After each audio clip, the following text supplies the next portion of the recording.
overdrive works, everything works the way it's supposed to work. Alright, so the siren. We've got, there's whale, yelp. Oh, that's interesting. That's interesting. So the T3 doesn't appear, it looks like the same siren. That's actually, I mean, the two tones I've ever always used my entire paramedic career has been whale and yelp. That and that through intersections. But it doesn't have T3 like the other one does. I didn't notice that before. There's your air horn, and then obviously if you hit manual it'll cycle through, and we don't need that to happen. So our PA, which is right there. Testing, testing. Can you hear that? Let me open the door. Crack the window so you can hear. Testing, testing. Alright, I think you can hear that.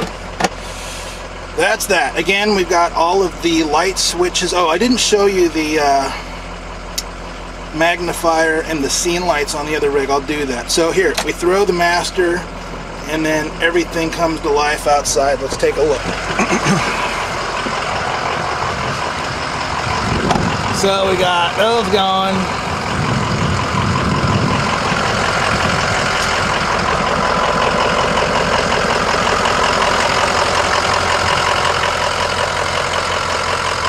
Light bar's going. The side marker lights. There. There. There. There. The rear light bar.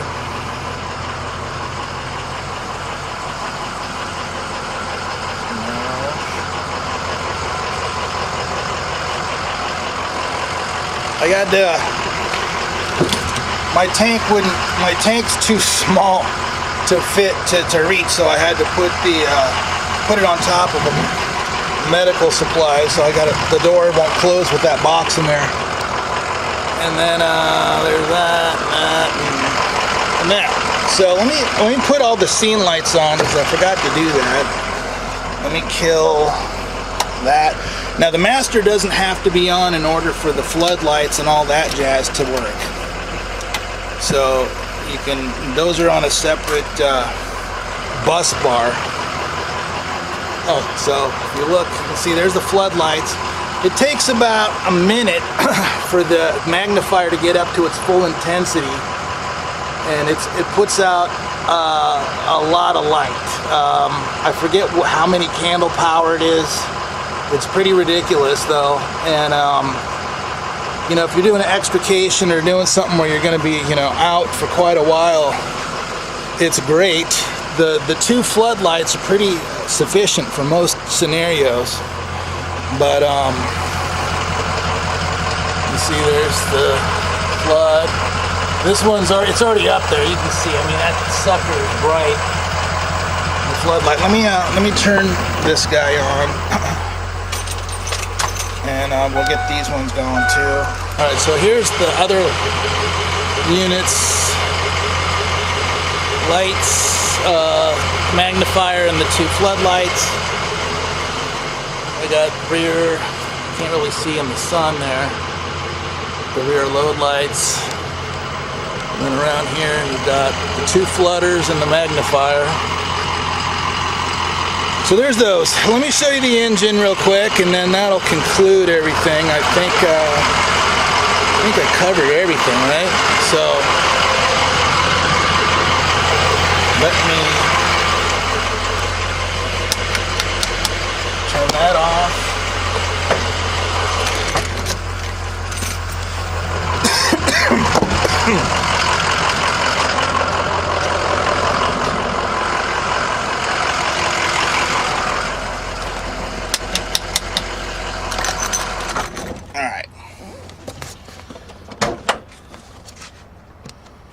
Alright, so we got the hoods up on these guys, and I'll give you a good look over the engine. It's very clean.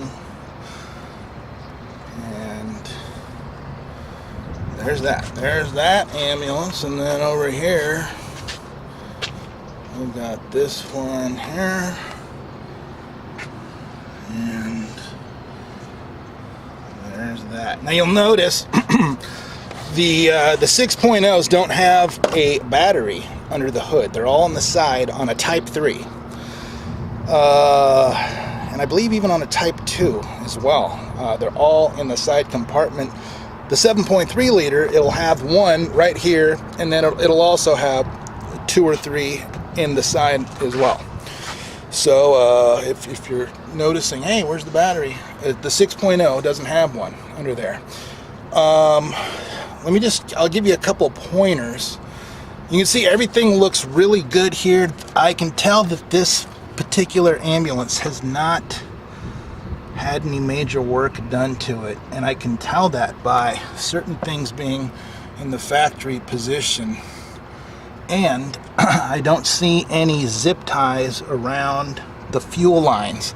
And you do that to keep the nuts from falling down to where you can't get them anymore. So you put zip ties around those fuel lines and the nuts will stay in place. Yeah, same thing with this. I don't see any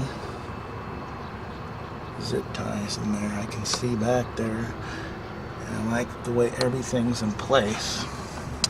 Another thing that you always want to check is when you're looking at the degas bottle. Some people call it the overflow bottle. That's not really accurate on a diesel. This is the degas bottle. You see how it has an orange hue to it? That's because it has the right coolant in it. Motorcraft, let me see, I don't think that's too hot. Motorcraft coolant is orange.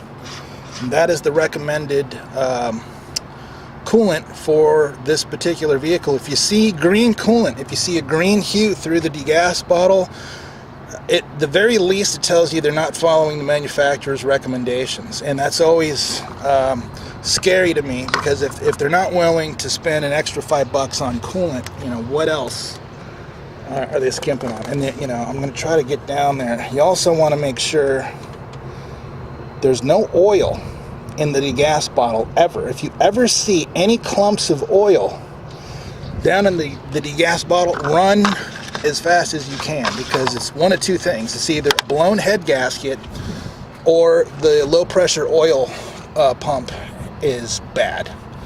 And you're gonna have EGR cooler, EGR valve problems.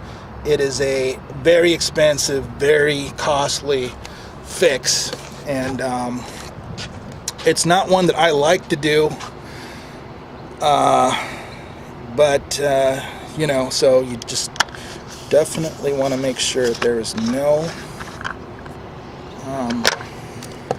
any kind of oil, any kind of clump. Sometimes you can even see, you'll see like splotches stuck to the sides of the gas bottle. You can see oil residue in there. If you see that, take the cap off, make sure it's cool enough, look down there. If you smell diesel fumes in there, that is a horrible sign. If you see oil in there, that's a worse sign. Run as fast as you can. I don't care what they're selling it for. You're looking at $5,000-$6,000 repair. So unless you got a buddy, unless you know somebody. So anyway, these are the ambulances. If you have any questions, I think we went over everything there was to go over. The antennas are still there. There's 6 antennas on the roof of each one, so all those antenna lines are intact and still in there. So real simple fix to throw your radios in, put your gurney in, and you're ready to roll. And if you have any questions about anything, give me a call, but I can have these shipped to you. There's a company that I use. Both of these ambulances will fit on a semi-truck's flatbed.